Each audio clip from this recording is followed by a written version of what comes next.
আপনাদের মধ্যে কিছু শ্রোতা আছেন যারা আমার কথাগুলো অন্য যে কোনো লেকচারের মতো শুধুই শুনবেন, তব্য শেষে তাকবীর দিবেন, কেউ হাততালি দিবেন, তারপর শেষ।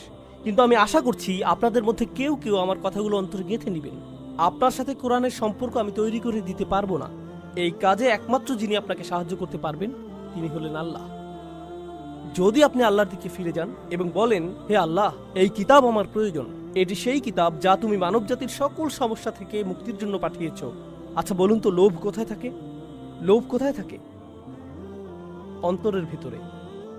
সুতরাং পৃথিবীর যত সমস্যা রয়েছে আপনি কখনো এগুলোকে পুরোপুরি দূর করতে পারবেন না, কারণ আপনি কখনো লোভকে হত্যা করতে পারবেন না, যেহেতু এটা অন্তরের একটা অংশ। কিন্তু জানেন, আমরা একে প্রশমিত করতে পারি। এই জন্য আল্লাহ বলছেন, মনে আছে শুরুতে কি বলেছিলাম? আমাদেরকে বাইরে থেকে আমাদের অন্তরকে সুরক্ষা দিতে হবে। আর সেই সুরক্ষাটা কি? এটা হলো আল্লাহর বাণী। আল্লাহর কথাগুলো যখন আপনার অন্তরে প্রবেশ করে, আপনার অন্তরটা তখন অধিক শক্তিশালী হয়। আপনি তখন আপনার আকাঙ্ক্ষাগুলো সংযত রাখতে পারেন, আসক্তিগুলোকে নিয়ন্ত্রণ করতে পারেন। এটা কতটা দুঃখজনক যে এখন কত তরুণ পর্নোগ্রাফিতে আসক্ত। এটা একটা বাস্তবতা। আমি কত তরুণের সাথে কথা বলেছি, তারা আমাকে বলেছে এটা তো সাধারণ ব্যাপার, আপনি আমাকে কি করতে বলছেন? তাদের অন্তরগুলো এতটাই মৃত হয়ে গিয়েছে, তারা বলছে এটা সাধারণ বিষয়। এটা একটা স্পষ্ট চিহ্ন যে অন্তরটা মরে গেছে। কিভাবে আল্লাহর কথা সে অন্তরে প্রবেশ করবে? আমরা একটু চিন্তা করি। এই যে চোখ দুটো আল্লাহ আমাদেরকে দান করেছেন, আপনি যখন ওইসব বাজে ছবি দেখেন, এই চোখগুলোর অপব্যবহার করবেন, কিভাবে একই চোখ দুটো আল্লাহর জন্য অশ্রু ছড়াবে? একই চোখ দুটো দিয়ে কি এটা করা সম্ভব? এই যে জিহ্বা আল্লাহ আপনাকে দিয়েছেন, এর মাধ্যমে আপনি আল্লাহর কথাগুলো তেলাওয়াত করতে পারেন, অথচ আপনি আপনার সারাদিন অতিবাহিত করেন গালিগালাজ আর মন্দ কথা বলে। এই হাত দুটো আপনি আল্লাহর সামনে তুলেন এবং রাখেন যাতে আপনি আল্লাহর সামনে দাঁড়াতে পারেন। এই একই হাতগুলো আপনি ব্যবহার করেন অভদ্র অঙ্গভঙ্গি করতে বা অন্যায় কাজ করতে। এই একই হাত। আমরা কিভাবে আমাদের নিজেদের ব্যাপারে সচেতন হব? আল্লাহ বলছেন, ওয়ালা তাকুনু কাল্লাযীনা নাসুল্লাহা ফাআনসাহুম আনফুসাহুম। তোমরা তাদের মতো হও না যারা আল্লাহকে ভুলে গিয়েছিল, আর আল্লাহকে ভুলে যাওয়ার ফলে আল্লাহ তাদেরকে নিজেদের ব্যাপারে ভুলিয়ে দিয়েছেন। আপনি এমনকি জানবেনও না যে আপনি কেমন। আপনি আল্লাহর একজন সম্মানিত সৃষ্টি, কিন্তু এই লোভের কারণে আপনি একটা পশুর চেয়েও অধম হয়ে গিয়েছেন। আপনি আল্লাহর একজন সম্মানিত সৃষ্টি, কিন্তু এই লোভের কারণে আপনি একটা পশুর চেয়েও অধম হয়ে গিয়েছেন। দয়া করে নিজেকে বাঁচান, নিজেকে বাঁচান। আমি আপনাকে বাঁচাতে পারবো না। আপনাকে বাঁচানোর চেষ্টা আপনার নিজেকেই করতে হবে। আল্লাহি, যত ছবি, এগুলো প্রচারের জন্য যত বিজ্ঞাপন এবং এর সংশ্লিষ্ট যত কিছু আছে, যারা আমাদেরকে পশুর স্তরে নামিয়ে নিতে সদা তৎপর, তারা খুবই শক্তিশালী। প্রচুর টাকা ব্যয় করা হয় বাচ্চাদের মধ্যে যৌনতা ছড়িয়ে দেওয়ার জন্য। এই কাজে প্রচুর টাকা ব্যয় করা হয় অশ্লীলতাকে স্বাভাবিকীকরণ করতে, এগুলো উদযাপন করতে এবং নীতি নৈতিকতাকে নতুন করে সংজ্ঞায়িত করতে, ভালো মন্দকে নতুনভাবে সংজ্ঞায়িত করতে প্রচুর টাকা ব্যয় করা হয়। এবং মানুষ এগুলোর স্রোতে এমনভাবে ভেসে যায়, তারা বলে কোরআনে এমনটা বলা হয়েছে, কিন্তু আমার কাছে এটা ভালো মনে হচ্ছে না।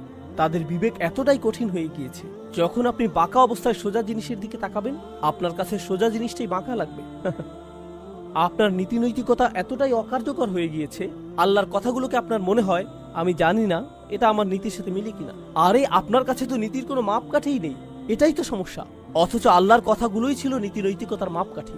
এটা এমন জিনিস যা কখনো পরিবর্তন হয় না, এবং আমি আপনাদেরকে এ ব্যাপারে প্রমাণ দিব যেটা আল্লাহ নিজেই দিয়েছেন। পৃথিবীতে যত নৈতিক মতাদর্শ এখন পর্যন্ত এসেছে, মানুষের কাছে সমাদৃত প্রতিটা মতবাদ 10 বছর পর আগের যে মতবাদটা ভুল ছিল সেটা এখন স্বীকৃত। 10 বছর পর আবার অন্য কিছু স্বীকৃতি পাবে, এর 10 বছর পর আরেকটা নতুন কিছু স্বীকৃতি পাবে। নীতি নৈতিকতার এই সীমাগুলো সবসময় পরিবর্তিত হতে থাকে, পাল্টাতে থাকে। বৈশ্বিক মূল্যবোধগুলো সবসময় বদলে যায়, কিন্তু আল্লাহর কিতাব আমাদের ভালো মন্দের সীমা নির্ধারণ করে দিয়েছে, এবং সেই যে রাসূল সাল্লাল্লাহু আলাইহি সাল্লামের সময় এই সীমা নির্ধারণ করা হয়েছিল, আজও তা সুপ্রতিষ্ঠিত। ওয়ালাম ইয়াজআল লাহু ইওয়াজা। আর তিনি এতে বিচ্যুতির কোনো অবকাশ রাখেননি। আমাদের বিচ্যুতি হয়, আমরা এক রেওয়াজ থেকে অন্য রেওয়াজে, এক দর্শন থেকে অন্য দর্শনে, ভালো মন্দের একরকমের সংজ্ঞা থেকে অন্যরকম সংজ্ঞায় যাই। কিন্তু আপনি যদি এই কিতাবকে আঁকড়ে ধরতে পারেন, যত বড় ঝড়ই আসুক না কেন, আপনি আপনার জায়গায় টিকে থাকতে পারবেন। আপনি আপনার জায়গায় টিকে থাকতে পারবেন। আর যদি আঁকড়ে ধরতে না পারেন, তাহলে আপনি মুসলিম, খ্রিস্টান, ইহুদি, হিন্দু, নাস্তিক, শিখ যাই হন না কেন, আপনি কোনো না কোনো দিকে ভেসে যাবেন। বাইরে থেকে আপনাকে দেখতে মুসলিম বা অন্য যে কারো মতো লাগতে পারে, ভেতর থেকে আপনি সেই একই লোভী এবং নিম্নমানের মানুষের উদাহরণ হয়ে থাকলেন। ইসলাম আমাদের ভেতরটা পরিবর্তন করতে এসেছে, শুধুমাত্র আমাদের বাহ্যিক পরিবর্তন করতে আসেনি। অন্তরের ভেতরের সঠিক পরিবর্তন হলো এই ধর্মের মূল উদ্দেশ্য। অন্তরের ভেতরের পরিবর্তন হলো এই পৃথিবীটাকে আমাদের অন্যরকম মনে হবে। মূলত এই কথাটাই আমি আপনাদের সাথে শেয়ার করতে চেয়েছি। এই পরিবর্তনটা আপনার ভেতরে কেবল তখনই আসবে যখন আপনি সঠিক মনোভাব নিয়ে আল্লাহর কিতাবের কাছে আসবেন। যদি আমরা সঠিক মনোভাব নিয়ে আল্লাহর কিতাবের কাছে আসি, আমাদের অন্তরে পরিবর্তন আসবেই, আমাদের অন্তরে পরিবর্তন আসবেই। এবং এটা আপনাদের জন্য আমার আজকের শেষ কথা,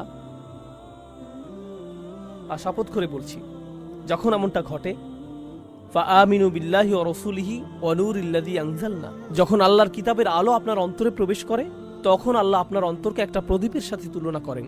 এবং একটা প্রদীপ শুধু নিজেই আলোকিত হয় না, এটা আলো ছড়ায়ও। কথাটা কি সত্য নয়? একটা প্রদীপের কেবল নিজের আলো আছে তা কিন্তু নয়, এটা তার আশেপাশের জন্য আলোর একটা উৎস হয়ে ওঠে। আচ্ছা, প্রদীপ কখন কাজে লাগে, দিনে নাকি রাতে? বলুন তো। রাতে।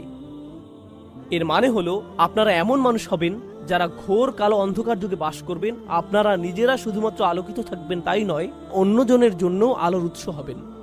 কারণ আমাদেরকে অন্ধকার চারপাশ থেকে প্রবলভাবে ছেয়ে রেখেছে। দেখুন, আমরা এখন অন্ধকার রাতে বাস করছি। বর্তমান সময়টা মানব সভ্যতার জন্য কালো রাত। প্রযুক্তি বেড়েছে, উন্নয়ন বেড়েছে, মানুষের জ্ঞান বেড়েছে, কিন্তু সঠিক পথের সন্ধান নেই। আর এগুলোর সাথে সাথে মানুষের লোভও বেড়েছে, লাগামহীন লোভ বেড়েছে।